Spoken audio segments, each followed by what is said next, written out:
Joice T വിയിലൂടെ ഞങ്ങളെ ശ്രദ്ധിക്കുന്ന എല്ലാവർക്കും യേശുക്രിസ്തുവിന്റെ നാമത്തിൽ ഞങ്ങളുടെ സ്നേഹവും വന്ദനവും അറിയിക്കുന്നു.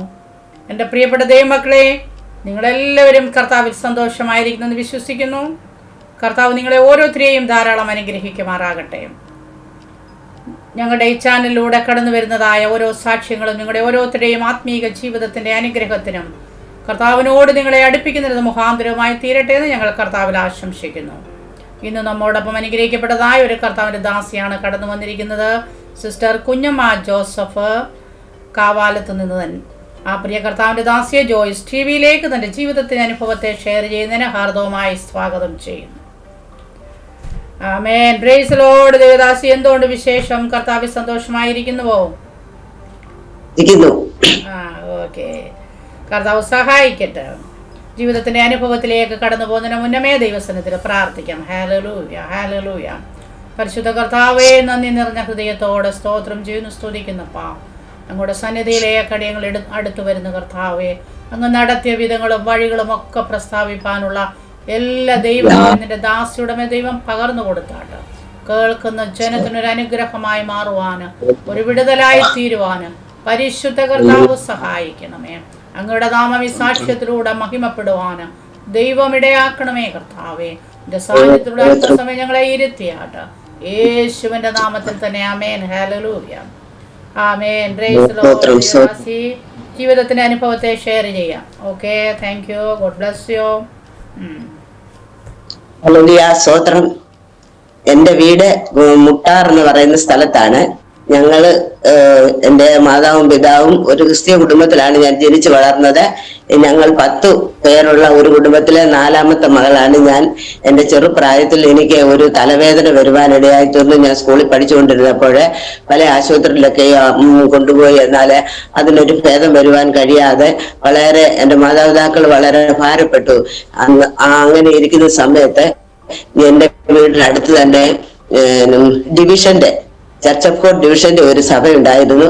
അവിടെ കണ്ണഞ്ചിറ ദാനിയേൽ ഉപദേശിയാണ് അവിടെ ആരാധന നടത്തിക്കൊണ്ടിരുന്നത്. ഞാനൊരു ദിവസം അവിടെ കടന്നു ചെന്നിട്ട് ഞാൻ അപ്പച്ചനോട് പറഞ്ഞു, എനിക്ക് ഇന്നതുപോലെ തലവേദനയാണ്, എനിക്ക് വേണ്ടി പ്രാർത്ഥിക്കണമെന്ന് പറഞ്ഞു. അപ്പച്ചൻ പ്രാർത്ഥിച്ചു. അതിന് വീട്ടുകാരൊക്കെ വിശ്വാസത്തിലായിരുന്നോ? അല്ല, CSI ബാക്ക്ഗ്രൗണ്ടാ, CSI ഇല്ല. ഞാൻ അവിടെ കടന്നു ചെന്ന് പ്രാർത്ഥിച്ചു. അത് കഴിഞ്ഞ് അവിടുത്തെ വിശ്വാസികൾ എല്ലാവരും എനിക്ക് വേണ്ടി പ്രാർത്ഥിച്ച് എനിക്ക് ദൈവം സൗഖ്യം തന്നു. അത് കഴിഞ്ഞപ്പോൾ മുതൽ ഞാൻ അവിടെ സൺഡേ സ്കൂളിൽ പഠിക്കാൻ, എന്റെ ചെറുപ്രായമാണ്, ഞാൻ സൺഡേ സ്കൂളിൽ പഠിക്കാനും ആരാധനയ്ക്കെല്ലാം കടന്നു പോകാനിടയായി തീർന്നു. അതിനുശേഷം ഞാൻ അവിടെ ആ വർഷം സ്നാനം നടന്നപ്പോൾ അവിടെയുള്ള ആ പ്രിയപ്പെട്ടവരോടുകൂടെ സ്നാനപ്പെടുവാനും ഉപവാസത്തിനും പ്രാർത്ഥനയ്ക്കൊക്കെ കടന്നുപോയി.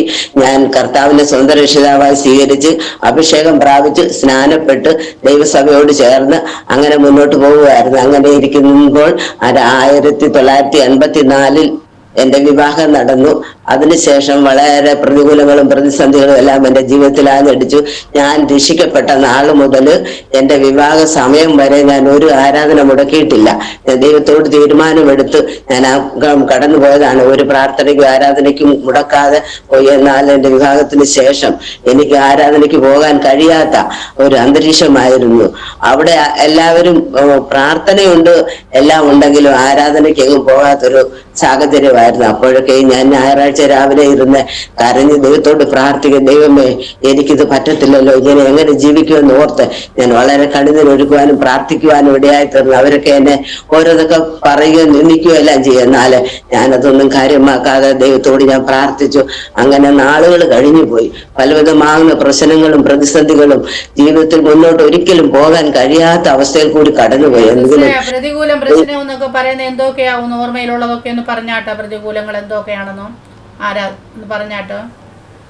ആരാധനയ്ക്ക് കടന്നു പോകാൻ കഴിയാത്ത അവസ്ഥയായിരുന്നു. പിന്നെ മദ്യപാനം ഉണ്ടോ? എന്തുവാ കാര്യം? അവര് പള്ളി പോകുന്നില്ല. അനിയൻ CSI പോകും. പിന്നെ മാതാവൊക്കെ ഈ രക്ഷിക്കപ്പെട്ടവരായിരുന്നു. അവർ ആ സമയത്ത് അവരൊന്നും ആരാധനയ്ക്ക് കടന്നു പോകുന്നില്ല. എന്താണ് കാര്യമെന്നൊന്നും എനിക്കറിയത്തില്ല. എന്നെ അവിടെ കൊണ്ടുചെന്നത് മാത്രമേ ഉള്ളൂ. ഭർത്താവും ആരാധനയ്ക്ക് പോകുന്നില്ല. പിന്നെ വിവാഹം കഴിഞ്ഞിട്ട് 2-3 ദിവസം അവിടെ ആരാധന നടത്തി ആ വീട്ടിൽ. അത് കഴിഞ്ഞ് പിന്നെ അവിടെ ആരാധന ഇല്ല. അങ്ങനെ ഇരിക്കുന്ന സമയത്ത് അടുത്തൊരു സ്റ്റേറ്റിന്റെ ഒരു ആരാധനയുണ്ട് ഒരു വീട്ടില്. അപ്പം രണ്ടാമത്തെ സഹോദരി അവിടെ പോകുന്നുണ്ട്. ചേച്ചി അവിടെ വന്നിട്ട് എന്നെ വിളിച്ച് അവിടെ പോയി. ഞാൻ അവിടെ ആരാധനക്കൊക്കെ അങ്ങനെ പോയിക്കൊണ്ടിരുന്നപ്പോ കുറച്ച് ദിവസം കഴിഞ്ഞപ്പോൾ അവിടെയും പോകാൻ മേലാത്തൊരു സ്ഥിതിയായി. അത് കഴിഞ്ഞ് പിന്നെ ആരാധനയ്ക്കൊന്നും കടന്നു പോകാതെ ഇങ്ങനെ മുന്നോട്ട് പോയി.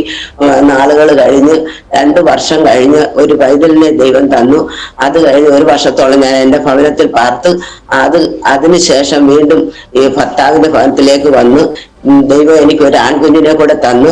അങ്ങനെ ഞങ്ങള് മുന്നോട്ട് പോകുന്ന കാലയളവിൽ എപ്പോഴും ആ പൈതലിനെ വളരെ മരണകരമായ അവസ്ഥയിൽ കൂടി അവൻ കടന്നു പോകാനിടയായിരുന്നു. അവനെ പ്രസവിക്കുന്നതായ സമയത്ത് ഈ വളരെ വളരെ അവനെ ഒരിക്കലും ലഭിക്കുമെന്ന് പറഞ്ഞില്ല, പറയാൻ പറ്റാത്ത അവസ്ഥയിലാണ് അവനെ കിട്ടിയത്. എന്റെ ഡെലിവറി നടത്തിയപ്പോൾ ആ സിസ്റ്റർ ഇപ്രകാരം പറഞ്ഞു, ഇങ്ങനെ ഒരു പൈതലിനെ ഇതുവരെ ഇവിടെ കിട്ടിയിട്ടില്ല എന്ന് പറഞ്ഞു. അത് പറഞ്ഞാല് ഈ മാശിവള്ളി എന്ന് പറയുന്ന അതിലിങ്ങനെ ചുറ്റിപ്പിണഞ്ഞ് കിടക്കുന്ന 5 ചുറ്റിയാണ് ഈ പൈതൽ കിടന്നിരുന്നത്. ഒരിക്കലും ഇങ്ങനെ ഒരു പൈതലിനെ ഇവിടെ കിട്ടിയിട്ടില്ല എന്ന് പറയുവാനിടയായിത്തീർന്നു. അപ്പോൾ ഞാൻ എന്റെ ഭവനത്തിലായിരുന്നപ്പോൾ ഒരു സ്ഥലത്ത് പ്രാർത്ഥനയ്ക്കായിട്ട് ഞാൻ കടന്നു ചെയ്തപ്പോൾ അവിടെ ഒരു ദേവദാസൻ വന്നിട്ട് എന്നോട് ഇപ്രകാരം പറഞ്ഞു, നീ ഇനി തിരിച്ചു നിന്റെ ഭർത്താവിന്റെ വീട്ടിൽ പോയി കഴിയുമ്പോൾ നിനക്ക് ഇനി ഒരു പെൺപൈതലിനെ കൂടി ആയിരിക്കും ദൈവം തരുന്നത്. അത് നിനക്ക് വളരെ കഷ്ടതയാകും. അതുകൊണ്ട് നീ ഒരു ആൺപൈതലിന് വേണ്ടി ദൈവത്തോട് നീ പ്രാർത്ഥിക്കണമെന്ന് പറഞ്ഞു. അപ്പോൾ എന്റെ മകൾക്ക് 7 മാസം പ്രായമേ ഉള്ളൂ. അന്ന് മുതൽ ഞാൻ എന്റെ ദൈവത്തോട് ഞാൻ പ്രാർത്ഥിച്ചു, ദൈവമേ ഇനി ഞാൻ കടന്നു പോവുകയാണെങ്കിൽ എനിക്കൊരു ആൺപൈതലിനെ ദൈവം തരണമേ. എനിക്ക് ഹന്ന പ്രാർത്ഥിച്ചതുപോലെ ഞാൻ ദൈവത്തോട് പ്രാർത്ഥിച്ചു, ദൈവമേ എനിക്കൊരു ആൺപൈതലിനെ തന്നാൽ ഞാൻ അവനെ ദൈവത്തിന് കൊടുക്കുമെന്ന് പറഞ്ഞു. അങ്ങനെ ഞാൻ ദൈവത്തോട് പ്രാർത്ഥിച്ചു. 1 വർഷത്തിന് ശേഷമാണ് വീണ്ടും ഭർത്താവിന്റെ ഭവനത്തിലേക്ക് പോകുന്നത്. അവിടെ കടന്നു ചെന്ന് കഴിഞ്ഞിട്ട് എനിക്ക് ഈ പൈതലിന്റെ ഗർഭിണിയായപ്പോൾ ഞാൻ വളരെ ദൈവത്തോട് പ്രാർത്ഥിച്ചു, ദൈവമേ ആ സമയത്തും അത് ഇല്ലാതെയാക്കാൻ വേണ്ടിയുള്ളതായ പല കാര്യങ്ങളും ആ ഭവനത്തിൽ ഉണ്ടാകുവാനിടയായി തീർന്നു. ഞാൻ പറഞ്ഞില്ല, അതൊന്നും ഞാൻ സമ്മതിക്കത്തില്ലെന്ന് പറഞ്ഞു. അങ്ങനെ ആ പൈതലിന് 10 മാസമായപ്പോൾ ഞാൻ ഒരു 2-3 കിലോമീറ്റർ ദൂരം നടന്ന് ലൈൻ ബസ്സിൽ കയറി തിരുവല്ല ഗവൺമെന്റ് ആശുപത്രിയിൽ ചെന്ന് അവിടെ ചെന്നിട്ട് 1 മിനിറ്റ് ഒരു അരമണിക്കൂർ പോലും അവിടെ ഇരിക്കുവാനോ കിടക്കുവാനോ ഒന്നും ഒരു സ്ഥലമില്ലാതെ അവിടെ തന്നെ നിന്നു. ഏതായാലും എന്റെ പ്രസവം പെട്ടെന്ന് നടക്കുവാനിടയായി തീർന്നു. അന്നേരമാണ് ഈ 5 ചുറ്റിയാണ് ഈ പൈതൽ പുറത്തു വരുവാനിടയായി തീർന്നത്. ആ സിസ്റ്റർ പറഞ്ഞു, ഇങ്ങനെ ഒരു കുഞ്ഞിനെ പോലും ഇവിടെ കിട്ടിയിട്ടില്ല എന്ന് പറയുവാനിടയായി തീർന്നു. ആ കുഞ്ഞിനെ ഞങ്ങൾ വളർത്തി. അതിനുശേഷം 2-3 മാസം കഴിഞ്ഞപ്പോൾ വീണ്ടും ഭർത്താവിന്റെ വീട്ടിൽ വന്നു. വളരെ ഞങ്ങൾ ജീവിച്ചു. അവിടെയും വളരെ പ്രതികൂലങ്ങളും പ്രതിസന്ധികളും എല്ലാം അതിന്റെ മധ്യത്തിലുണ്ട്. എങ്കിലും ഞങ്ങൾ ജീവിച്ച് അപ്പോഴും ആരാധനയ്ക്കൊന്നും കടന്നു പോകാത്ത സ്ഥിതിയായിരുന്നു. പൈതലിന് 3 വയസ്സായപ്പോൾ ഞാൻ ദൈവത്തോട് ഇങ്ങനെ പ്രാർത്ഥിച്ചു. കൂട്ടുദാസൻ ഒരു പല്ലുവേദന വന്ന് പല്ലെടുക്കാൻ പോയി. അതിനുശേഷം അവിടെ നിന്ന് വെയിൽ കൊണ്ട് ഈ ബോളുകളിയൊക്കെ കണ്ടിട്ട് തിരിച്ചു വന്നതിന് ശേഷം ഇങ്ങനെ വായ്ക്കൂടി രാത്രി കിടന്നുറങ്ങുന്ന സമയത്ത് വായ്ക്കൂടെ ഇങ്ങനെ ചോര ഒഴുകി 2 മണി സമയമായപ്പോൾ വാ പോലും തുറക്കാൻ വരാതെ ചോര മുഴുവൻ ഇങ്ങനെ ഒഴുകി വന്നിട്ട് താഴെ ഇങ്ങനെ നനഞ്ഞിട്ട് തണുപ്പടിച്ചിട്ട് എന്നെ വിളിച്ചു. നോക്കിയപ്പോൾ വായ്ക്കകമെല്ലാം ചോര കൊണ്ട് നിറഞ്ഞിരിക്കുകയായിരുന്നു. എന്ത് ചെയ്യണമെന്ന് അറിയത്തില്ല. ആ സമയത്ത് ആ കാവാലം പ്രദേശത്ത് RSSകാരുടെ ഭയങ്കര പ്രശ്നങ്ങൾ നടന്നുകൊണ്ടിരിക്കുന്ന സമയമാണ്. പുറത്തോട്ടൊന്ന് ഇറങ്ങാൻ പോലും പറ്റാത്ത അവസ്ഥയാണ്. എന്ത് ചെയ്യണമെന്ന് അറിയത്തില്ല. എങ്ങോട്ടൊന്ന് പോകാനാണ്, ആരെ വിളിക്കാനാ ഒന്നും അറിയാത്ത അവസ്ഥയിൽ ഞാനും എന്റെ ഭർത്താവും എന്റെ മാതാവും 2 കുഞ്ഞുങ്ങളും മാത്രമാണ് അവിടെ പാർക്കുന്നത്. എന്ത് വന്നാലും വേണ്ടില്ല. അപ്പോൾ എനിക്ക് പേടിയോ ഭയമോ ഒന്നും തോന്നിയില്ല. പെട്ടെന്ന് വിളക്ക് കത്തിച്ചുകൊണ്ട് ഞാനും മാതാവും കൂടെ ഓടി അടുത്തുള്ളതായ ആ ഭർത്താവിന്റെ പേരപ്പന്റെ മകൾ താമസിക്കുന്നുണ്ട് ആ വീട്ടിൽ കടന്നു ചെന്നിട്ട് അവിടുത്തെ കൊച്ചിനെ വിളിച്ചുകൊണ്ട് വന്നു. അതിനുശേഷം ഞങ്ങൾ അടുത്തുള്ളതായ ഒരു ഒരു ഡോക്ടർ കമ്പൗണ്ടർ ആയ ഒരാളുണ്ട്. അവിടെ ചെന്ന് ഇങ്ങോട്ടൊന്ന് വരാമോ എന്ന് ചോദിച്ചപ്പോ ആ പുള്ളിക്കാരൻ പറഞ്ഞു ഞാൻ വരത്തില്ലെന്ന് പറയുവാനിടയായി തീർന്നു. എല്ലാവർക്കും പേടിയാ വഴിയിൽ ഇറങ്ങാനായിട്ട്. അങ്ങനത്തെ ഒരു സിറ്റുവേഷൻ ആയിരുന്നു അവിടെ. കൊല്ലും കൊലയും നടന്നുകൊണ്ടിരിക്കുന്ന ഒരു സമയമായിരുന്നു. അത് കാരണം വന്നില്ല. പെട്ടെന്ന് മരുന്ന് തന്നു വിട്ടു. മരുന്ന് കൊണ്ടുവന്ന് ഇത് ഗുളിക കൊടുക്കാനൊന്നും പറ്റാത്ത അവസ്ഥയാണ്. വാ നിറയെ ചോരയായിട്ട് ഇങ്ങനെ ഇരിക്കുക. അത് കഴിഞ്ഞ് പിന്നീട് ഞാനും ആ കൊച്ചുമായിട്ട് കൂടി വേറെ എന്റെ സഹോദരിയുടെ മകനാണ് പോയി വേറെ ആൾക്കാരെ വിളിച്ചുകൊണ്ട് വന്നിട്ട് അളിയരെയും മറ്റുള്ളവരെയൊക്കെ വിളിച്ചുകൊണ്ട് വന്നിട്ട് വീണ്ടും കാവാലത്തുള്ള ഒരു ആശുപത്രിയിൽ കൊണ്ടുപോയി അവിടെ ചെന്ന് അപ്പോൾ ബ്ലഡ് എല്ലാം പോയിട്ട് ശരീരം എല്ലാം വല്ലാത്ത അവസ്ഥയിലായി. എങ്കിലും അപ്പോഴും പ്രാർത്ഥിക്കുന്നുണ്ട്. എന്റെ ജീവിതത്തില് എന്തെല്ലാം പ്രശ്നങ്ങൾ പ്രതികൂലങ്ങൾ വന്നാലും ഞാൻ ആ സമയത്തൊക്കെ ദൈവത്തോട് വളരെ പ്രാർത്ഥിക്കുന്ന ഒരു അനുഭവമാണ് എനിക്കുള്ളത്. അങ്ങനെ ഞാൻ ദൈവത്തോട് പ്രാർത്ഥിക്കുക. എന്റെ വീട്ടില് എന്റെ സഹോദരിയൊക്കെ എന്നോട് പറയും നീ അങ്ങനെ എപ്പോഴും കരഞ്ഞ് പ്രാർത്ഥിക്കരുത്, അങ്ങനെ പ്രാർത്ഥിച്ചാൽ അവൻ എന്തെങ്കിലും സംഭവിച്ചാൽ ഞാൻ എന്ത് ചെയ്യുമെന്ന് പറയും. പിന്മാറിയ അവസ്ഥയാണല്ലോ. ഞാൻ പറയില്ല, ഒരിക്കലും ഒന്നും പറ്റുവാൻ വേണ്ടിയല്ല ഞാൻ പ്രാർത്ഥിക്കുന്നത്. ഞാനൊരു ദൈവ പൈതലാണ്. എന്റെ ഒപ്പം ദൈവത്തെ ആരാധിക്കുന്ന ഒരു വ്യക്തിനെയാണ് ഞാൻ ആഗ്രഹിച്ചത്. ഇങ്ങനെ ഒരു അവസ്ഥയിലാണല്ലോ എന്നോർത്ത് ഞാൻ ദൈവത്തോട് കരഞ്ഞ് പ്രാർത്ഥിച്ചു. ആ സമയം ആശുപത്രി നിന്ന് വന്നു കഴിഞ്ഞിട്ട് ഞങ്ങൾ അടുത്തുള്ളതായ ഒരു ആരാധന സ്ഥലമുണ്ട്. അവിടെ കടന്നു പോകുവാനും അവിടെ പോയി പ്രാർത്ഥിക്കുവാനും അങ്ങനെ ഞങ്ങൾ ആ ആരാധനാ കൂട്ടത്തിൽ കടന്നു പോയിക്കൊണ്ടിരുന്നു. അതിനുശേഷം വർഷങ്ങളോളം ഞങ്ങൾ അവിടെ ആരാധിച്ചു. അതിനുശേഷമായി ഞങ്ങളുടെ കുഞ്ഞുങ്ങളെ രണ്ടുപേര് വളർന്നു. അവരും പലവിധமான പ്രശ്നങ്ങളും പ്രതിസന്ധികളെല്ലാം അതിന്റെ മധ്യത്തിലുണ്ട്. എങ്കിലും ഞങ്ങൾ ഒരു ചെറിയ ഭവനം വയ്ക്കുവാനിടയായി തീർന്നു. അത് കഴിഞ്ഞിട്ട് പിന്നെ കുഞ്ഞുങ്ങളുടെ സ്നാനമൊക്കെ നടത്തുവാനിടയായി തീർന്ന് അവർ രണ്ടുപേരും സ്നാനപ്പെട്ട് അവരുടെ വിദ്യാഭ്യാസം കഴിഞ്ഞ് മകള് ജോലിക്ക് പോയി, മകനും ഭവനത്തിലുണ്ട്. ഞങ്ങൾ അങ്ങനെ മുന്നോട്ട് ജീവിച്ചു പോരുന്ന അവസ്ഥയിലാണ് ആ സമയത്താണ് പ്രിയപ്പെട്ടവന് ഇങ്ങനെ ഒരു ആക്സിഡന്റ് ഉണ്ടാകുവാനിടയായി തീർന്നു. ഒരു ബസ്സിൽ വെച്ച് ഒരു ആക്സിഡന്റ് ഉണ്ടാകുവാനിടയായി തീർന്നു. മെഡിക്കൽ കോളേജിൽ ഞങ്ങൾ മെഡിക്കൽ കോളേജിൽ കൊണ്ടുചെന്നിട്ട് അവര് പറഞ്ഞ് കുഴപ്പമൊന്നുമില്ല എന്ന് പറഞ്ഞ് വീട്ടിൽ പൊക്കമെന്ന് പറഞ്ഞ് ഞങ്ങളെ വീട്ടിലേക്ക് പറഞ്ഞു വിടുവാനിടയായി. ഇങ്ങോട്ട് വന്ന വഴിക്ക് ഈ പരു പോലെ പഴുത്ത് നിന്നിരുന്ന അത് പൊട്ടിയിട്ട് പഴുപ്പെല്ലാം ഒഴുകി ഓട്ടോയിൽ വെച്ച് ഞങ്ങൾ ഡ്രസ്സെല്ലാം മാറിയെങ്കിലും ഞങ്ങൾ അടുത്തുള്ള ഒരു ആശുപത്രിയിൽ കടന്നു വന്നു. അവിടെ കൊണ്ട് കാണിച്ചു. അപ്പോഴും വേദന എടുത്തിങ്ങനെ വല്ലാത്ത അവസ്ഥയിലാണ്. അവിടുന്ന് ഞങ്ങൾ അവിടെ കൊണ്ടുവന്നിട്ട് വീട്ടിൽ വന്നു. 2-3 ദിവസം അവിടെ കിടന്നു. അതിനുശേഷം പിന്നെ ഞങ്ങൾ ചെത്തിപ്പഴ ആശുപത്രിയിലേക്ക് കൊണ്ടുപോവുകയാണ്. അവിടെ കൊണ്ടുപോയി അവര് പറഞ്ഞു വണ്ടി ഒന്നും വിടരുത്, ഞങ്ങൾ നോക്കിയിട്ട് പറയാമെന്ന് പറഞ്ഞു. അങ്ങനെ പറഞ്ഞു.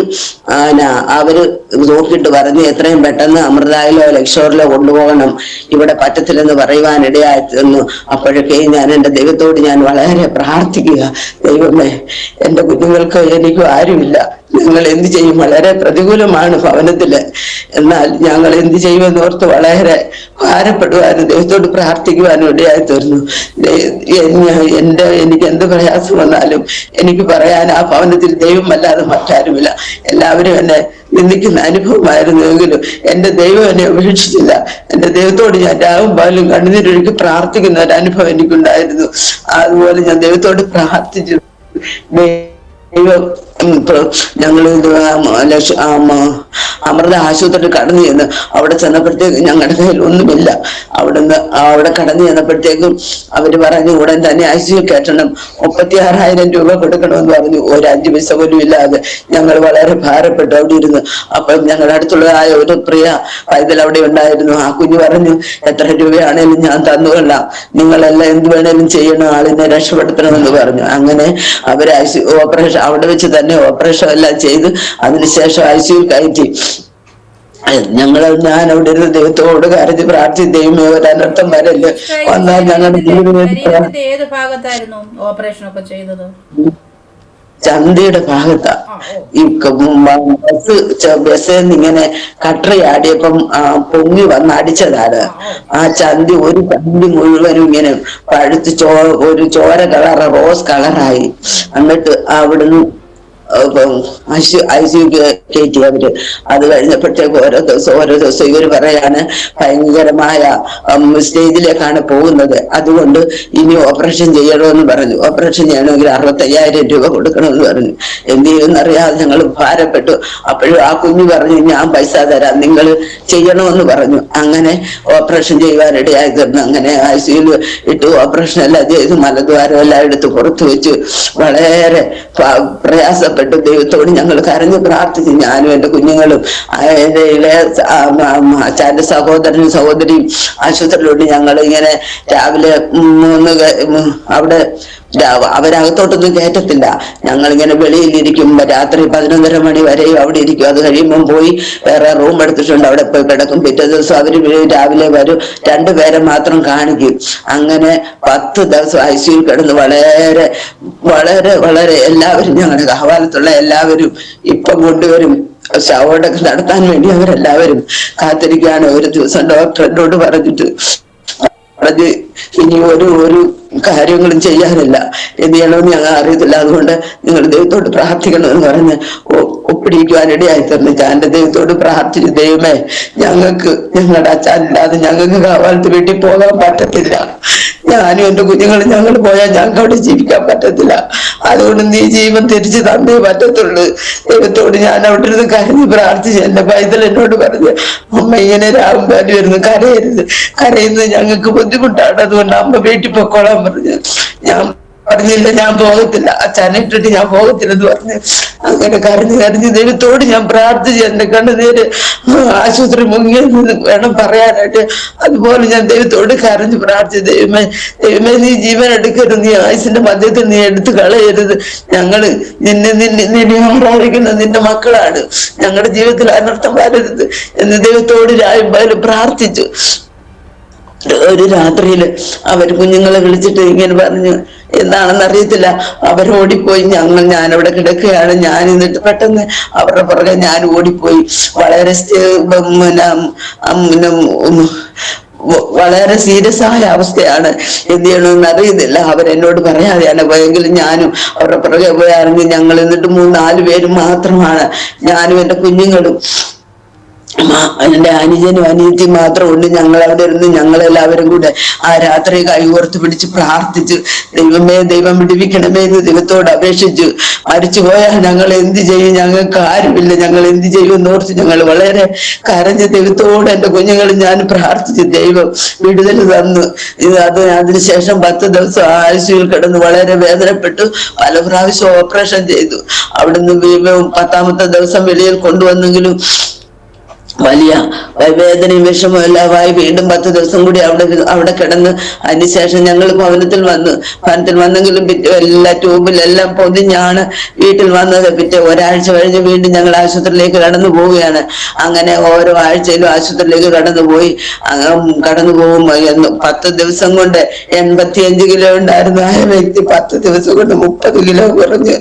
കുഞ്ഞുങ്ങൾ 2 പേര് വളരെ കരയുവാനിടയായി തീർന്നു. അച്ചാച്ചൻ ഇങ്ങനെ ക്ഷീണിച്ചു പോയല്ലോ എന്ന് പറഞ്ഞ് വളരെ ഭാരപ്പെടുവാനിടയായി തീർന്നു. എന്നാൽ ദൈവം നീക്കുപോക്ക് തന്നു. ദൈവം ആയുസെടുക്കാതെ എന്റെ പൈതൽ ഇങ്ങനെ പറഞ്ഞു, ആയുസൊന്നുമില്ലല്ലോ എന്ന് ഓർത്തവൻ വളരെ ഭാരപ്പെട്ടെങ്കിലും അവൻ പറഞ്ഞു, എന്റെ കുടുംബം വിറ്റാലും ഞാൻ എന്റെ അച്ചാച്ചനെ രക്ഷിക്കുമെന്ന് പറയുവാനിടയായി തീർന്നു.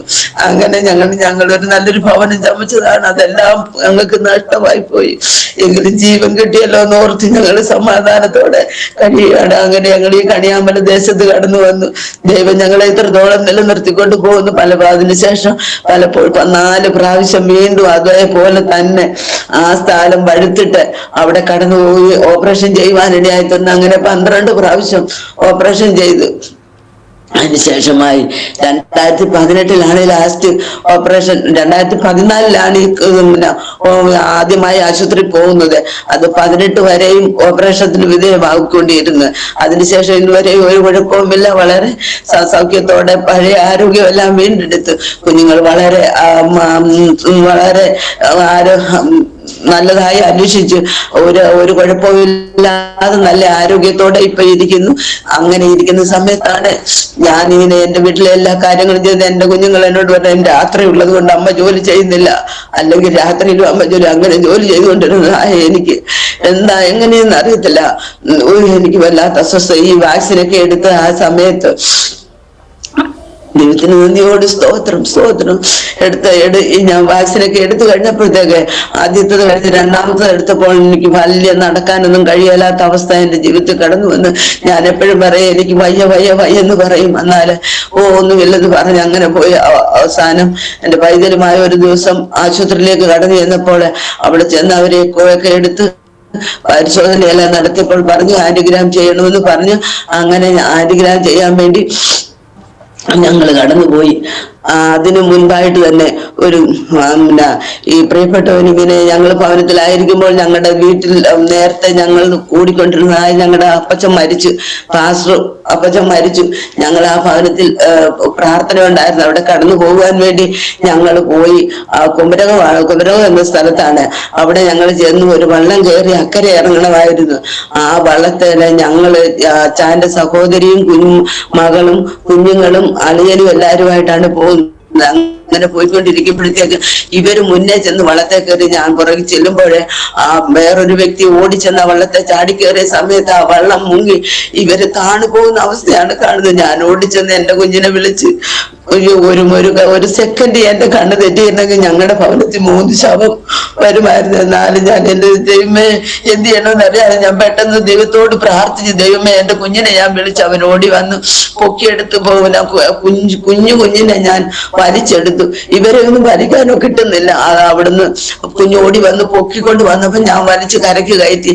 അല്ലായിരുന്നെങ്കിൽ അന്ന് മരിച്ചു പോയാലും. ദൈവത്തിന്റെ വചനം പറയുമ്പോൾ വെള്ളത്തിൽ കൂടി നീ നടന്നാൽ വെള്ളം നിന്റെ കളയത്തില്ലെന്നൊരു വാക്യമുണ്ട് ദൈവവചനത്തില്. ദൈവം അങ്ങനെ ഞങ്ങളെ വിടുവിച്ച് ആ അവസ്ഥയിൽ നിന്ന് ദൈവം ഞങ്ങളെ വിടുവിച്ച് അന്ന് മരിച്ചു പോകേണ്ടതാണ്. എന്നാലും അവിടെ മരിക്കാതെ ദൈവം കാത്തു പരിപാലിച്ചു. അതിനുശേഷം എന്റെ പൈതലിന്റെ മൂത്ത പൈതലിന്റെ വിവാഹം കഴിഞ്ഞ് ആ ആഴ്ചയില് വളരെ പ്രയാസം കടഭാരത്താൽ ഞങ്ങൾ വളരെ ഭാരപ്പെട്ടും ചെയ്യണമെന്നറിയാതെ ആ ഞായറാഴ്ച ഞങ്ങൾ ആരാധനയ്ക്ക് കടന്നു ചെന്ന് ആരാധന സങ്കീർത്തനം വായന കഴിഞ്ഞപ്പോഴേ പെട്ടെന്ന് അച്ഛൻ ഒരു തലകറക്കം പോലെ വന്നിട്ട് മരിച്ചു പോകുന്ന അവസ്ഥയിലേക്ക് വീഴുവാനിടയാക്കരുത്. ഞാൻ കണ്ണടച്ചിരുന്ന് പ്രാർത്ഥിക്കുകയാണ്. അപ്പോൾ എന്നെ ഒരാൾ വിളിച്ചിട്ട് പറയുന്നു, അമ്മമ്മ എഴുതേരാ അച്ഛൻ്റെ മേലഴുകി വന്നെന്ന് പറഞ്ഞു. ഞാൻ നോക്കുമ്പോൾ ഇങ്ങനെ കിടക്കുകയാണ്, മരിച്ച അവസ്ഥയിലാണ്. എന്ന് അവിടുന്ന് ഞങ്ങൾ മെഡിക്കൽ കോളേജിലേക്ക് കൊണ്ടുപോയി. ഞാൻ അവിടെ മുതല് ആരാധന സ്ഥലം മുതൽ മെഡിക്കൽ കോളേജ് വരെ എന്റെ ദൈവത്തോട് ഞാൻ പ്രാർത്ഥിച്ചു, ദൈവമേ നീ മരണത്തിന് ഏൽപ്പിക്കരുത്, എന്റെ കുഞ്ഞുങ്ങളൊന്നും ആയിട്ടില്ല, ഞങ്ങൾ എന്ത് ചെയ്യുമെന്ന് ഓർത്ത് ദൈവത്തോട് കരഞ്ഞ് പ്രാർത്ഥിച്ച് അപ്പോഴെപ്പോഴും എനിക്ക് പ്രാർത്ഥിക്കുന്ന ഒരു അനുഭവം ഉണ്ടായിരുന്നു. അങ്ങനെ ഞാൻ ദൈവത്തോട് പ്രാർത്ഥിച്ചു, ദൈവം വിടുവിച്ചു. ദൈവത്തിന്റെ വചനം വായിക്കുമ്പോൾ പൗലോസൊക്കെ രക്ഷപ്പെട്ട് കടലിൽ നിന്ന് അവര് രക്ഷപ്പെട്ടു വന്നു. എന്നാല് ആലയിലും അവരുടെ തണുപ്പ് കാരണം അവർ തീ കൂടിക്കൊണ്ടിരുന്നപ്പോൾ അണലി വന്ന് അവന്റെ കയ്യിൽ ചുറ്റിയപ്പോൾ അവിടെ ഇരുന്നവര് പറയുന്നു, ഇവൻ വെള്ളത്തിൽ നിന്ന് രക്ഷപ്പെട്ടു വന്നെങ്കിലും നീതിദേവി നീ അവനെ വെറുതെ വിടുകയില്ലെന്ന് പറഞ്ഞ് അതുപോലത്തെ ഒരു അനുഭവമായിരുന്നു ഞങ്ങളുടെ ജീവിതത്തില്. പലപ്പോഴും മരണത്തിൻ്റെതായ താഴ്വരയിലേക്ക് കടന്നുപോയെന്നാല് പ്രാർത്ഥന ഒന്ന് മാത്രം ദൈവം ഞങ്ങളെ നിലനിർത്തി അവിടെ നിന്നും വിടുവിച്ചു. ൊക്കെ കൊണ്ടുപോയെങ്കിലും മരിച്ച അവസ്ഥയിലാണ് കൊണ്ടുപോകുന്നത്. ആരാധനയെല്ലാം നിർത്തി എല്ലാ പ്രിയപ്പെട്ടവരും കടന്നു വന്നു. അതിനുശേഷം വീട്ടിൽ കൊണ്ടുവന്ന് എല്ലാം മാറി ഞങ്ങളിങ്ങനെ ഇരിക്കുകയായിരുന്നു. ഞങ്ങളുടെ കുഞ്ഞുങ്ങളുടെ 2 പേരുടെ വിവാഹം കഴിഞ്ഞ് അവർ 2 പേരും ഉണ്ട്. മൂത്ത കുഞ്ഞിന് ഒരു പൈതലുണ്ട്, ഇളയ കുഞ്ഞിന് ഒരു പൈതലിനെ 5 വർഷത്തിന് ശേഷം അവർക്ക് ഒരു പൈതൽ തലമുറയില്ലാതെ വളരെ ഭാരപ്പെട്ട് ദൈവത്തോട് പ്രാർത്ഥിച്ച് ദൈവം ഒരു തലമുറയെ തന്നെ ഒരു പല ട്രീറ്റ്മെന്റുകളൊക്കെ ചെയ്തതാണ്. എന്നാലും അതിനൊന്നും ഒരു ഫലം കണ്ടു കിട്ടുവാൻ കഴിഞ്ഞില്ല. പൈതലിനോട് പറഞ്ഞു, അമ്മ അവരൊരു തിരുവനന്തപുരത്താണ് പോകുന്നത്, അവര് പോകുന്ന അവിടെ ഏതോ ഒരു ട്രീറ്റ്മെന്റിന് വേണ്ടി 2 ലക്ഷം രൂപ കൊടുക്കണം, എങ്കിൽ മാത്രമേ അത് ചെയ്യാൻ പറ്റത്തുള്ളൂ. ഞാൻ എന്റെ ദൈവത്തോട് പ്രാർത്ഥിച്ച, ദൈവമേ 2 ലക്ഷം പോയിട്ട് 2 പൈസ പോലും കൊടുക്കാൻ മാതാപിതാക്കളാ ഞങ്ങൾക്ക് കഴിവില്ല. ഞങ്ങളുടെ ദൈവത്തെ നീ ഒരിക്കലും അവര് ത്യജിക്കുവാൻ ഇടയാകരുത്. എന്റെ ദൈവത്തിന് ജീവനുള്ള ദൈവമാണ്. എന്റെ ദൈവത്തിന് സകലത്തും സാധിക്കും. എന്റെ ദൈവമേ, ഹന്നായുടെ ഗർഭത്തെ തുറന്ന ദൈവം, എലിസബത്തിന് വേണ്ടി പ്രവർത്തിച്ച ദൈവം, എന്റെ പൈതലിന് വേണ്ടി പ്രവർത്തിക്കണമേ എന്ന് ഞാൻ ദൈവത്തോട് പ്രാർത്ഥിച്ചു. ഞാൻ ഇങ്ങനെ പ്രാർത്ഥിച്ചു, ദൈവമേ, ഊനമില്ലാത്ത ഒരു ആൺ പൈതലിനെ ദൈവം തരണമെന്ന് ദൈവത്തോട് ഞാൻ പ്രാർത്ഥിച്ചു.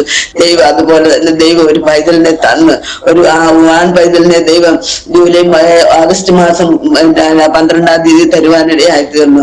അങ്ങനെ എനിക്ക് അങ്ങനെ ഇരിക്കുന്ന സമയത്താണ്, അവർ ആശുപത്രി പോയിക്കൊണ്ടിരിക്കുന്ന സമയത്താണ് ഞാനും ആശുപത്രിയിൽ എന്നെ കൊണ്ടുപോയി ഈ അസുഖത്തിന്റെ കാര്യങ്ങൾ അറിയുന്നത്. അവിടുന്ന് പുഷ്പഗിരി ആശുപത്രിയിൽ പോയി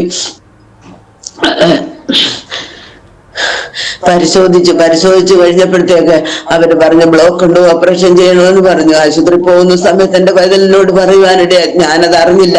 അപ്പൊ അവൻ എന്നോട് വിളിച്ചിട്ട് പറഞ്ഞു, അമ്മ ആശുപത്രി ചെല്ലുമ്പോൾ ഡോക്ടർ ഇങ്ങനെ പറയാം, അമ്മ പേടിക്കൊന്നും ചെയ്യരുത്, അമ്മയ്ക്ക് ഒരു കുഴപ്പം ഉണ്ടാകത്തില്ലെന്ന് പറയുവാനിടയായി തീർന്നു. അതിനുശേഷം ഞങ്ങൾ ആശുപത്രി ചെന്ന് പലവട്ടം പോയി. അതിനുശേഷം അവര് പറഞ്ഞു ജൂലൈ മാസം 8-ാം തീയതി ഓപ്പറേഷൻ ചെയ്യണമെന്ന് പറഞ്ഞു. അങ്ങനെ ഓപ്പറേഷൻ ചെയ്യാൻ വേണ്ടി എല്ലാ കാര്യങ്ങളും ചെയ്ത് ഞങ്ങളിവിടെ കടന്നു ചെയ്യുന്നു. 8 മണി 5-ാം തീയതി അവിടെ കടന്നു ചെയ്യുന്നു. 8-ാം തീയതി ആയപ്പോൾ രാവിലെ എന്നെ കൊണ്ടുപോയി എന്റെ സഭയിലെ എല്ലാ ദൈവമക്കളും ദേവദാസന്മാരും ഞങ്ങൾ കൂടി വരുന്നതായ സഭയിലെ പ്രസിഡന്റ്, ട്രഷറർ, സെക്രട്ടറി എല്ലാ ദേവദാസന്മാരും ആശുപത്രിയിൽ കടന്നു വരികയും എനിക്ക് വേണ്ടി പ്രാർത്ഥിക്കുകയും ചെയ്തു. അതുപോലെ എന്നെ അറിയുന്നതായ പല ദൈവമക്കളും പ്രാർത്ഥിച്ചു. പിന്നെ ഇവിടെയുള്ളതായ ഞാനൊരു പ്രാർത്ഥന ഗ്രൂപ്പിൽ പോകുന്നുണ്ട്. അവിടെയുള്ളതായ ലാലി എന്ന് പറയുന്ന ആ സഹോദരി എപ്പോഴും എന്നെ ഓർക്കുകയും പ്രാർത്ഥിക്കുകയും ചെയ്യും. അതുപോലെ വേറെ അവിടെ കൂടി വരുന്നതായ കുഞ്ഞുമ്മയാൻറ്റി എന്ന് പറയുന്ന സഹോദരി എല്ലാവരും എനിക്ക് വേണ്ടി വളരെ ആത്മാർത്ഥമായി എനിക്ക് വേണ്ടി വളരെ പ്രാർത്ഥിച്ചു. എന്റെ സഭകളെല്ലാം എനിക്ക് വേണ്ടി വളരെ പ്രാർത്ഥിച്ചു. എന്നെ ഓപ്പറേഷൻ ചെയ്യാൻ 8 മണി ആയപ്പോൾ അവരെന്നെ കൊണ്ടുപോയി. കൊണ്ടുപോയത് മാത്രമാണ് എനിക്ക് അറിയാവുന്നത്. അതിനുശേഷം പുറത്തു കൊണ്ടുവന്ന് 2 ദിവസത്തിന് ശേഷമാണ് ഞാൻ കണ്ണു തെളിച്ച് നോക്കുന്നത്. അപ്പം എത്ര ബ്ലോക്ക് ഉണ്ടായിരുന്നു അറിയാമോ? എത്ര ബ്ലോക്ക് ഉണ്ട്? 12 ബ്ലോക്ക്. 12 ബ്ലോക്ക് ഉണ്ടെന്ന്. 8 വലിയ ബ്ലോക്കും 4 ചെറിയ ബ്ലോക്കും ഉണ്ടെന്നാണ് പറഞ്ഞത്. ഞാനിതൊന്നും അറിയുന്നില്ല, ഇപ്പോഴാണ് ഞാനിതൊക്കെ അറിയുന്നത്. അപ്പം ഡോക്ടർ പറഞ്ഞത് അറ്റാക്ക് വരാൻ സാധ്യതയുണ്ട്, നിങ്ങൾ പ്രാർത്ഥിക്കണമെന്ന് പറഞ്ഞു. അങ്ങനെ എല്ലാ ദൈവമക്കളും എനിക്ക് വേണ്ടി പ്രാർത്ഥിച്ചു. അതുപോലെ ഞങ്ങളുടെ സഭയിൽ കൂടി വരുന്ന ഒരു പ്രിയ സഹോദരനുണ്ട്. എന്നെ ആശുപത്രി കൊണ്ടുപോയ നിമിഷം മുതൽ ആ സഹോദരൻ എന്റെ കൂടെ വരികയും എല്ലാ പ്രാവശ്യവും ആശുപത്രി വരികയും ഓപ്പറേഷത്തിന്റെ സമയത്തൊക്കെയും ആശുപത്രിയിൽ അവിടെ നിന്ന് ഇന്നും എന്നെ വന്ന് നോക്കുകയും എനിക്ക് മരുന്ന് വാങ്ങിച്ചു തരികയും എല്ലാം ചെയ്തുകൊണ്ടിരിക്കുന്നതാണ് ആ പ്രിയ സഹോദരൻ. അത് ആ പ്രിയപ്പെട്ടവനെ ഞങ്ങൾക്ക് ഒരിക്കലും മറക്കുവാനില്ല. ഞങ്ങൾ ബന്ധമോ ശേഷമോ രക്തബന്ധമോ ഒന്നുമല്ല, ആത്മബന്ധം ദൈവസ്നേഹം ഒന്ന് മാത്രമാണ് ആ പ്രിയപ്പെട്ടവൻ ഞങ്ങളോട് കാണിക്കുന്നത്. അത് ഒരിക്കലും എനിക്ക് മറന്നു കളയുവാൻ പറ്റത്തില്ല. അങ്ങനെ തിങ്കളാഴ്ച എന്നെ ഓപ്പറേഷൻ ചെയ്തു. ശനിയാഴ്ച വരെ ഞങ്ങൾ അവിടെ കിടന്ന് ശനിയാഴ്ച 6 മണിയായപ്പോൾ അവർ ഡിസ്ചാർജ് ചെയ്തു ഭവനത്തിലേക്ക് വന്നു. അതിനുശേഷം വീണ്ടും പിറ്റേ ആഴ്ചയിൽ കടന്നുപോയി സ്റ്റിച്ചൊക്കെ എടുത്ത്. എന്നാൽ എന്റെ 2 കാലും പാദം മുതൽ ഈ തൊട വരെ കീറിയിരിക്കുകയാണ്. അതുപോലെ എന്റെ നെഞ്ച് പെടലി മുതൽ ഇങ്ങനെ വയറ് വരെയും കീറിയിരിക്കുകയാണ്. ചെയ്തെങ്കിലും എനിക്കറിയാം ദൈവം എന്നെ വിടുവിച്ചതാണ്.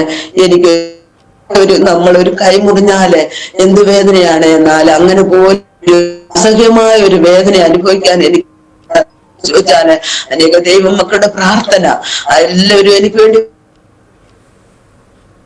അറ്റാക്ക് വരുമെന്ന് പറഞ്ഞു. എന്നാൽ ഒന്നും വരാതെ, ഒരു പനി പോലും വരാതെ, ഒരു ചുമയോ ഒന്നും വരാതെ 6 ദിവസം അവിടെ കിടന്ന് 6ാമത്തെ ദിവസം ഞങ്ങള് ഭവനത്തിലേക്ക് പോരുവാനിടയാക്കുന്നത്. അതിനുശേഷമായി ഇന്ന് വരെയും ദൈവനെ അസുഖമോ എന്നോട് പ്രിയപ്പെട്ടവരും വളരെ വിമിഷ്ടപ്പെട്ട് ചുമയും പനിയും മറ്റുമൊക്കെ ആയി കിടന്ന് വേദനപ്പെടുകയും പലരും മരിച്ചു പോവുകയൊക്കെ ചെയ്തു. എന്നെ രക്ഷിച്ചു. ദൈവത്തിന്റെ കരുണയൊന്നും ഡോക്ടർ പറഞ്ഞത് ഇത്രയും ബ്ലോക്കുള്ളതായ ഒരു മനുഷ്യരെ പോലും അവര് കണ്ടിട്ടില്ല എന്ന് പറഞ്ഞു. ഞാൻ ആശുപത്രി പോകുന്ന എന്നിട്ട് ഡോക്ടർ പറഞ്ഞായിരുന്നു ജോലിയൊന്നും ചെയ്യരുതെന്ന് പറഞ്ഞു. പരിശോധിച്ച് കഴിഞ്ഞ് വന്നപ്പോ അതിനുശേഷം 1 മാസം കഴിഞ്ഞാണ് ഓപ്പറേഷൻ ചെയ്യുന്നത്. എന്റെ വീട്ടിലെ എല്ലാ ജോലികളും ചെയ്യാൻ ദൈവം എനിക്ക് കൃപ തന്നു. ഒരു കാര്യങ്ങളും ചെയ്യും.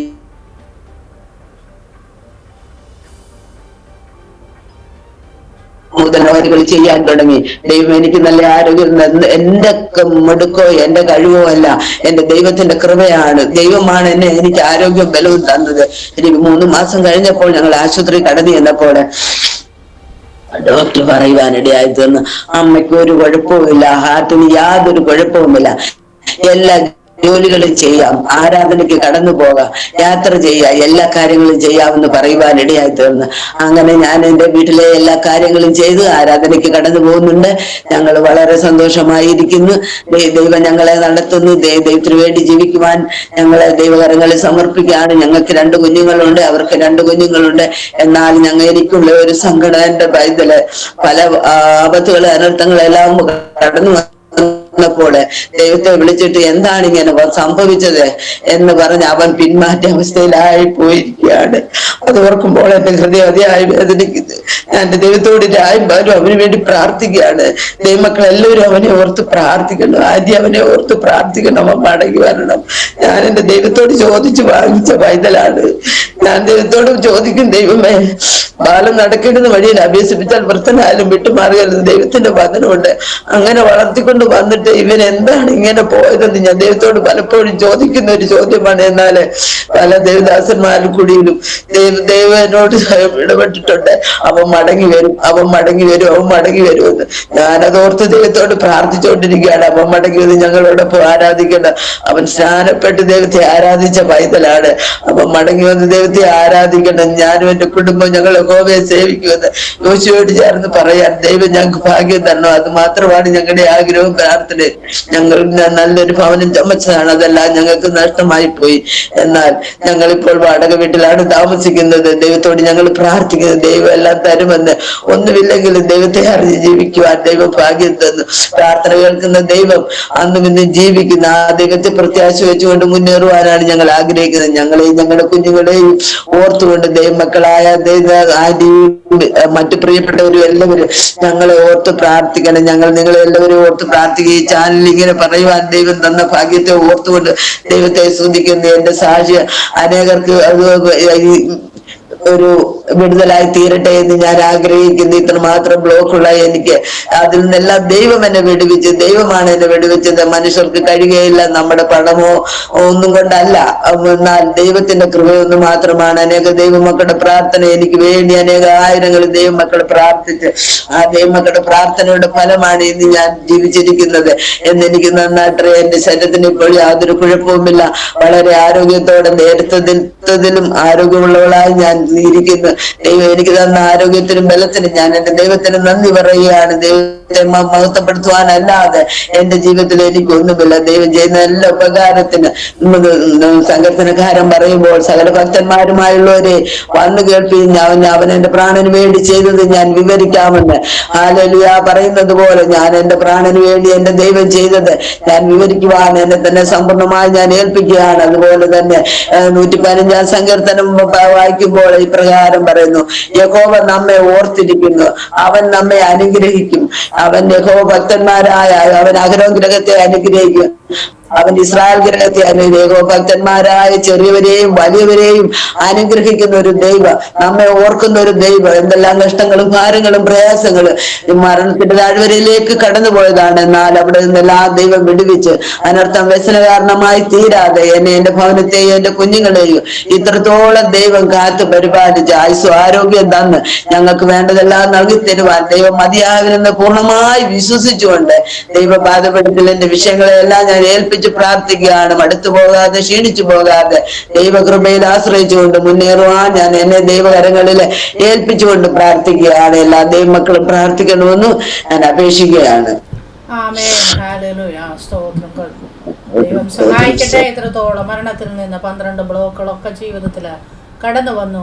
മാനുഷികമാകുന്ന രീതിയിൽ ട്രീറ്റ്മെൻറ്റുകളൊക്കെ ചെയ്തുവെങ്കിലും മനുഷ്യനേക്കാൾ ഉപരിയായ ദൈവത്തിൻ്റെ കരം പ്രിയ സഹോദരിയുടെ കൂടെ ഇരുന്നു. കർത്താവ് വിടുവിച്ചു. പ്രാർത്ഥന കേൾക്കുന്ന ഒരു വലിയ ദൈവമുണ്ട്. ഹല്ലേലൂയ, സ്തോത്രം. ഇന്നും ആയുസ്സോടും ആരോഗ്യത്തോടും ദൈവമാക്കിയിരിക്കുന്നു. ഇനിയും പിന്നെയും ദൈവകൃപയിൽ നിൽപ്പാൻ കർത്താവ് സഹായിക്കട്ടെ. God bless U. സിസ്റ്റർ ഒന്ന് പ്രാർത്ഥിച്ചാട്ട്. ഹല്ലേലൂയ, സ്തോത്രം. ഹല്ലേലൂയ.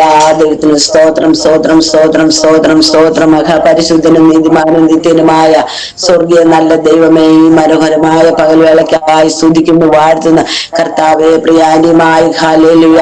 കർത്താവെ, ഫോണിൽ കൂടി കണ്ടുമുട്ടുവാനും ഇടപെടുവാനും സംസാരിപ്പാനും എല്ലാ ദൈവം ഞങ്ങൾക്ക് തന്ന ഭാഗ്യത്തിനായി ദൈവത്തെ സ്തുതിക്കുന്നു, വാഴ്ത്തുന്നു, ദൈവകരങ്ങളിൽ ഏൽപ്പിക്കുന്നു. പ്രിയാന്തി അനുഗ്രഹിക്കണമേ. ആ കർത്താവെ, അവരുടെ പ്രവർത്തനങ്ങളെ എല്ലാ ദൈവം അനുഗ്രഹിക്കണമേ എന്ന് പ്രാർത്ഥിക്കുന്നു. ദൈവമേ, ദൈവത്തിന് നന്ദിയോട് സ്തോത്രം. ദൈവ സ്നേഹത്തിലെ ഹല്ലേലൂയ മുന്നേറുവാൻ ഇടയാകണമെന്ന് പ്രാർത്ഥിക്കുന്നു. ഞങ്ങളെ ദൈവകരങ്ങളിൽ ഏൽപ്പിക്കുന്ന പലവിധമാകുന്ന കഷ്ടങ്ങളും ഭാരങ്ങളും പ്രയാസങ്ങളും മരണത്തിന്റെ താഴ്വരയിൽ കൂടി കടന്നുപോയി. എന്നാൽ ദൈവം അതിൽ നിന്നെല്ലാം ഞങ്ങളെ വിടുവിച്ച് ഇത്രത്തോളം ഞങ്ങളെ കൊണ്ടുവന്ന് ആയുസ് ആരോഗ്യം തന്ന് എന്നെ, എന്റെ കുടുംബത്തെ, എന്റെ കുഞ്ഞുങ്ങളെയും പരിപാലിച്ച ദൈവത്തിന് നന്ദിയോടെ ദൈവത്തിന് സ്തോത്രം ചെയ്ത് സ്തുതിക്കുന്നു. ദൈവം ചെയ്യുന്നതായ സകല ഉപകാരത്തിന് നന്ദി കരയറ്റുകയാണ്. എൻ മനമേ യഹോവയെ വാഴ്ത്തുക, എന്റെ സർവ്വ അന്തരംഗമേ അവന്റെ വിശുദ്ധ നാമത്തെ വാഴ്ത്തുക. എൻ മനമേ യഹോവയെ വാഴ്ത്തുക, അവന്റെ ഉപകാരം ഒന്നും മറക്കരുത്. അവൻ നിന്റെ അകൃത്യമൊക്കെയും മോചിക്കുന്നു, നിന്റെ സകല രോഗങ്ങളെ സൗഖ്യമാക്കുന്നുള്ളതായ ആ ദൈവിക വചനം ഞങ്ങളുടെ ജീവിതത്തിൽ പ്രാവർത്തികമായതോർത്ത് ദൈവത്തെ സ്തുതിക്കുന്നു. കർത്താവെ, അനേകർക്ക് വേണ്ടി ഇടി നിൽക്കുവാനും പ്രാർത്ഥിപ്പാനും ഹല്ലേലൂയ ദൈവം ഇടയാക്കണമേ. അനേക രോഗികൾക്ക് വേണ്ടി പ്രാർത്ഥിക്കുവാൻ ദൈവം കൃപ ചെയ്യണമേ എന്ന് പ്രാർത്ഥിക്കുന്നു. പാമ്പുകളെയും തേളുകളുടെയും ശത്രുവിന്റെ സകല ബലത്തെയും ചവിട്ടുവാനുള്ള അധികാരം നീ ഞങ്ങൾക്ക് തന്ന് ഞങ്ങളെ അയക്കേണ്ടതിനായി സ്തോത്രം ചെയ്യുന്നു. ദൈവം ചെയ്യുന്ന എല്ലാ ഉപകാരങ്ങൾക്കും നന്ദിയുള്ളവരായി ദൈവത്തെ മഹത്വപ്പെടുത്താൻ ഈ ഹല്ലേലൂയ ഈ ചാനലിനെയും പ്രിയപ്പെട്ടവരെയും ഒരിക്കൽ കൂടി ദൈവകരങ്ങളിൽ ഏൽപ്പിക്കുകയാണ്. ദൈവമേ, അവരുടെ പ്രവർത്തനങ്ങളെ ദൈവം ഏറ്റവും അനുഗ്രഹിക്കണമേ, മാനിക്കണമേ. ഞങ്ങൾക്ക് ഇങ്ങനെ അവസരം തന്നതായ പ്രിയപ്പെട്ടവരെ ഏൽപ്പിച്ച് പ്രാർത്ഥിക്കുകയാണ്. എല്ലാ നാമവും എല്ലാ മഹത്വവും ദൈവത്തിന് കൊടുത്തുകൊണ്ട് അവരെ ദൈവം അനുഗ്രഹിക്കണമേ എന്ന് പ്രാർത്ഥിക്കുന്നു. പ്രാർത്ഥന യാതന കേട്ടതിനായി സ്തോത്ര, യേശുവിന്റെ നാമത്തിൽ തന്നെ. ആമേൻ ആമേൻ ആമേൻ. ഓക്കെ സിസ്റ്റേ, കർത്താവ് സഹായിക്കും.